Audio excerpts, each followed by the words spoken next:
नमस्कार। Electrical third year विषय EE 301 unit number 1 का टॉपिक यूनी जंक्शन ट्रांजिस्टर इस लेक्चर में हम कवर करेंगे आज। जैसा कि नाम से आप अंदाजा लगा सकते हैं, यूनी जंक्शन मतलब एक जंक्शन ट्रांजिस्टर। एन टाइप का एक सिलिकॉन बेस होता है जिस पर पी टाइप के एमिटर को एम्बेड किया जाता है। एन टाइप जो बेस है वो भी डोप्ड होता है और पी टाइप है वो भी डोप्ड होता है, लेकिन जो पी टाइप डोपिंग होती है वो ज़्यादा होती है, हैवी होती है। यह 3 टर्मिनल डिवाइस होता है, एमिटर, बेस 1 तथा बेस 2।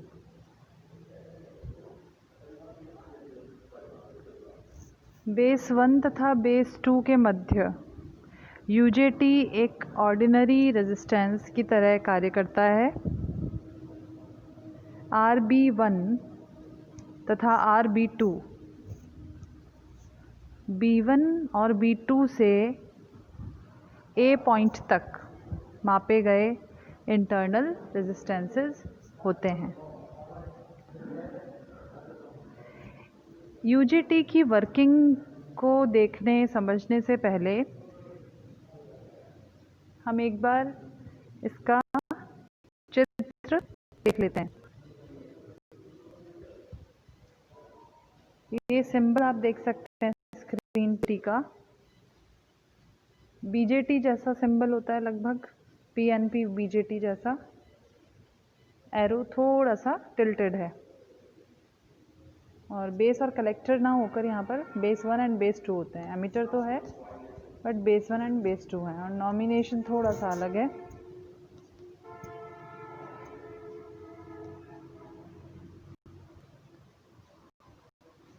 ये है इसका स्ट्रक्चर।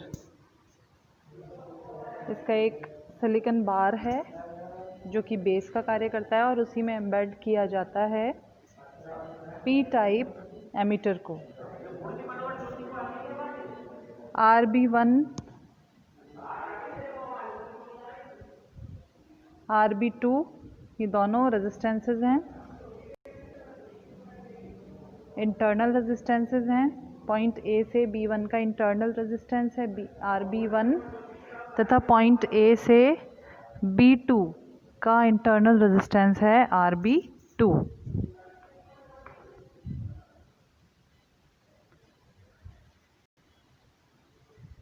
ये इसका स्ट्रक्चर है। इसका जो सर्किट है वर्किंग को समझने के लिए इस सर्किट कनेक्शन में हम इसे इस प्रकार कनेक्ट करते हैं।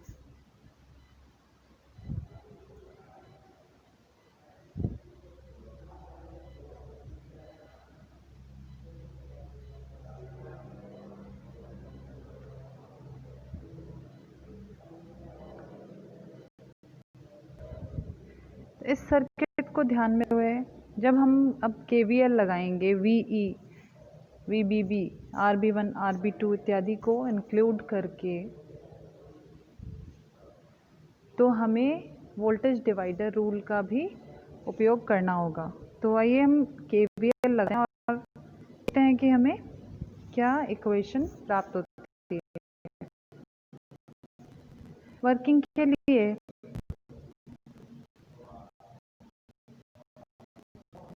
VA VBB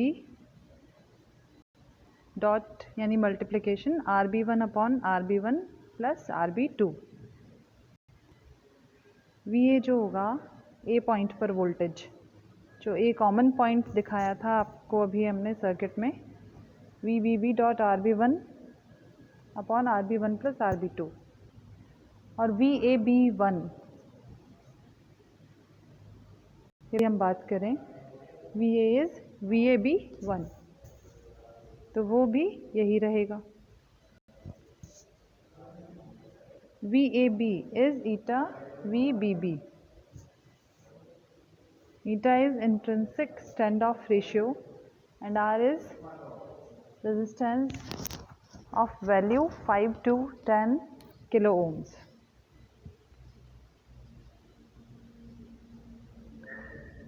ठीक है, ये सिंपली एक VA और VAB VBB के मध्य संबंध है। ठीक है, उस रिलेशन को मैथमेटिकली एक्सप्रेस किया गया। यूजेटी की वर्किंग में खास बात है नेगेटिव रेजिस्टेंस। यूजेटी शो करता है नेगेटिव रेजिस्टेंस अपनी कैरेक्टरिस्टिक में। तो इसकी वर्किंग को समझते हैं। देखिए यहाँ पर ये है एमिटर वाला रीजन और ये बेस 1। ये इक्विवेलेंट सर्किट है यूजेटी का, जिसमें कि एक डायोड लगा है, 2 रेजिस्टेंसेस लगे हैं। ये रेजिस्टेंसेस और ये इक्विवेलेंट सर्किट है यूजेटी का। मतलब यदि डायोड को हम इस कनेक्शन में लगाएं तो ये यूनी जंक्शन ट्रांजिस्टर की तरह बिहेव करता है। अब इसकी वर्किंग समझते हैं हम। VE और B1 के बीच, और यहाँ पर है ये बेस B2 या बेस B1 है, ये VE है। ये आप ध्यान से देखें। अब हम पीपीटी की ओर चलते हैं।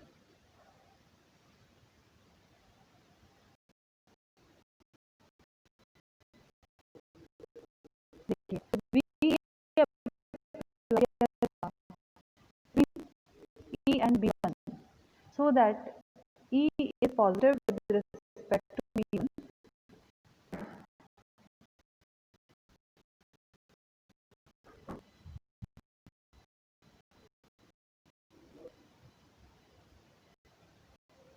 जब VE अप्लाई किया जाएगा बिटवीन E एंड B1 इस प्रकार अप्लाई किया गया है कि B1 जो है वो पॉजिटिव है with respect to B1, E positive है विद रिस्पेक्ट टू B1।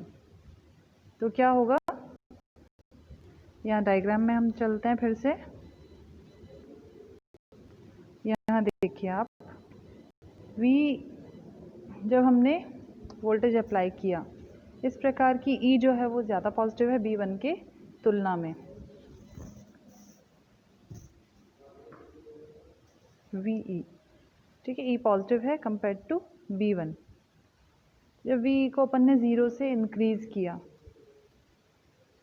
ठीक है, आपको डायग्राम दिख रहा है। फिर से एक बार पीपीटी पर चलता है। मैं एक बार आपको इसको एक्सप्लेन करती हूँ, फिर हम डायग्राम देखेंगे। E और B1 के मध्य VE को इस तरह लगाया है कि E जो है वो B1 की तुलना में पॉजिटिव है। अब VE को हमने 0 से बढ़ाया आगे। जब तक VE छोटा रहेगा ईटा VBB से,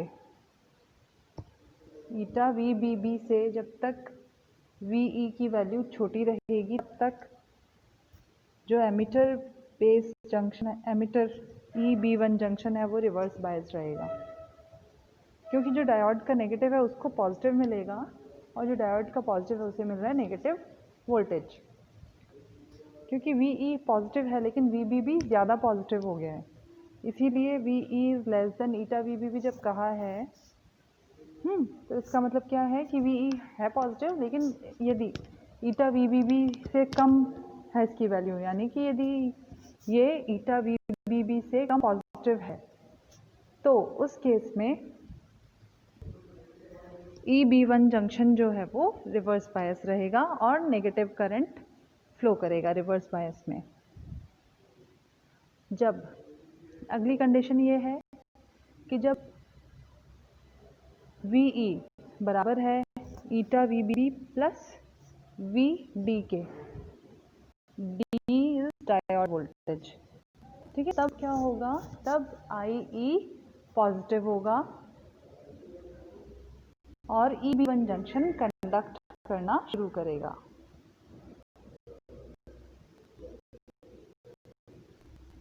जब EB1 जंक्शन कंडक्ट करना शुरू करेगा तो इसे कहते हैं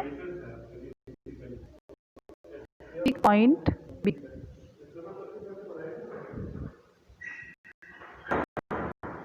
करंट और वोल्टेज इस पीक पॉइंट बी पर कहलाते हैं peak current and peak voltage.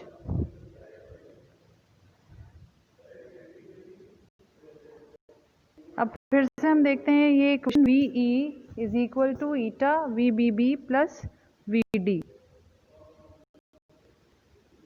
यदि ये कंडीशन सेटिस्फाई होती है, मतलब यदि VE बराबर है ईटा VBB और डायोड वोल्टेज VD के सम के, तब एमिटर होल्स इंजेक्ट करेगा into reason B1।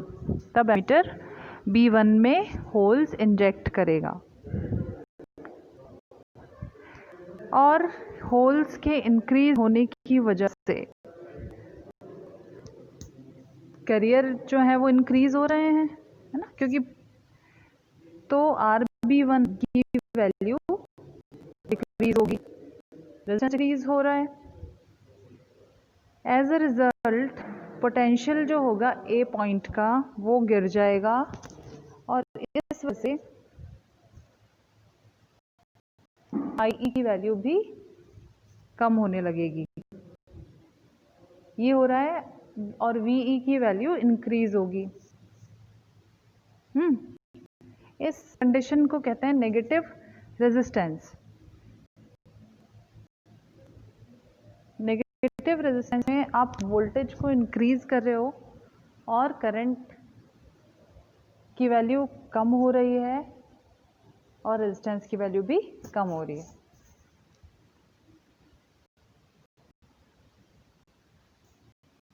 The voltage VE falls to point C।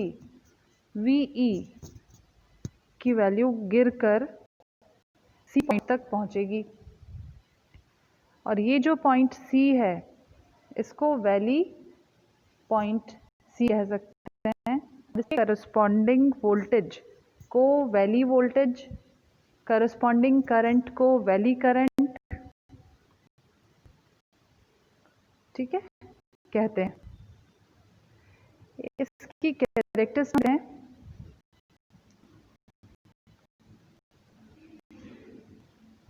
ये, आप यहाँ देखें इसकी कैरेक्टर, ये कर्व है VI कैरेक्टरिस्टिक कर्व। VE तथा IE के मध्य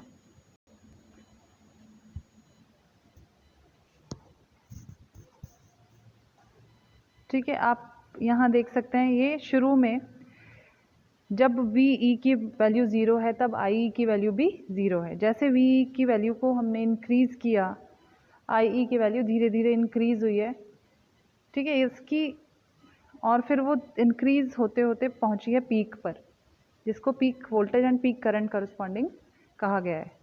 इसके बाद फिर उसकी वैल्यू डिक्रीज़ हुई है क्योंकि चार्ज कैरियर्स जो होल्स हैं वो ज़्यादा इंजेक्ट किए गए हैं बेस B1 में, वोल्टेज को और इंक्रीज़ करने की वजह से।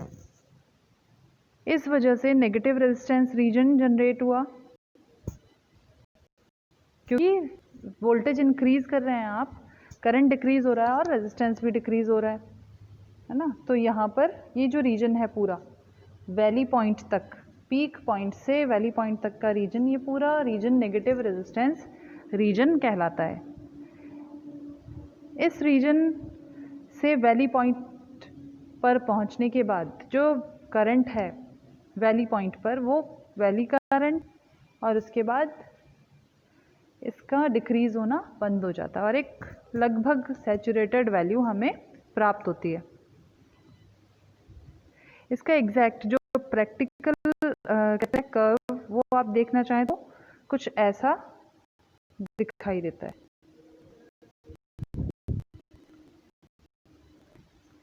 ठीक है, ये नेगेटिव जो करंट है ये एक्चुअली नेगेटिव एक्सिस में स्टार्ट होता है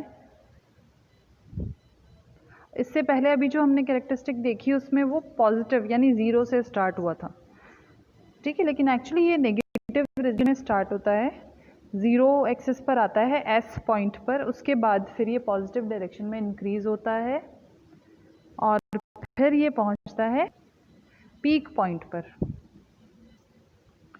पीक पॉइंट पर पहुंचने के बाद फिर और वैल्यू इंक्रीज करते हैं जब हम वी ई की, तो इसका डिक्रीज होना शुरू होता है और ये घटते हुए वैली पॉइंट तक पहुंचता है। नेगेटिव रेजिस्टेंस रीजन जो है वो पीक पॉइंट से वैली पॉइंट के बीच का होता है। तो ये था आपका यूजेई की वर्किंग। इसके बाद कुछ एप्लीकेशंस हैं